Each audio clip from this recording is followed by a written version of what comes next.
اور پھر کیسا انتقام لیں گے کہ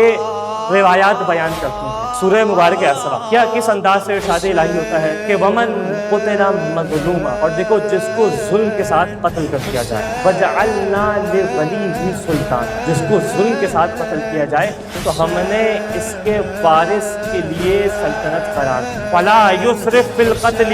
اور جب یہ آنے کے بعد قتال کرنا شروع کرے گا، قتل کرنا شروع کرے گا، جنگ کرنا شروع کرے گا، تو جتنا بھی قتل کرتا چلا جائے، جتنا بھی خون بہاتا چلا جائے، فلا یسرف فی القتل، تو قتل کے اندر کبھی بھی اسراف نہیں ہوگا۔ اب سمجھے خون حسین کی عظمت کو، خون حسین کی عظمت کو سمجھیں، خون حسین کس مقام پہ ہے۔ اگر خون حسین کا، میرا چھٹا امام اس آیت کے ذیل میں بیان کرتا ہے، کہا کہ ذالک قائم آل محمد، کہ دیکھو اس وارث سے مراد قائم آل محمد ہیں، اور قائم آل محمد کا عالم کیا ہوگا؟ فَيَخْرُجُ فَيَقْتُلُ بِالدَّمِ الْحُسَيْن، اور نکلنے کے بعد خون حسین کا بدلہ لینا شروع کریں گے۔ فَلَوْ قَتَلَ أَهْلَ الْأَرْضِ، اور اگر خون حسین کا بدلہ لینے کے لیے تمام دنیا والوں کو بھی قتل کر دیں، تمام دنیا والوں کو بھی قتل کر دیں، فَلَا يُسْرِفْ، تو یہ اسراف نہیں ہوگا، کیونکہ خون اتنا بھاری ہے، خون اتنا بھاری ہے،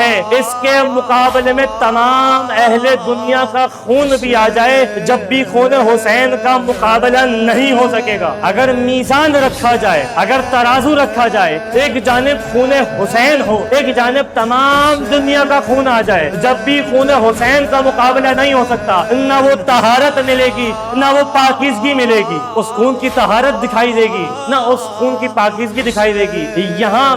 دیکھیں خدا کا نظام ہے، یہاں تعداد سے فیصلہ نہیں ہوتا، یہاں دیکھا جاتا ہے معیار کیسا ہے۔ تمام دنیا کی تعداد بھی آ جائے، معیار حسین کے خون کے جیسا ہو ہی نہیں سکتا۔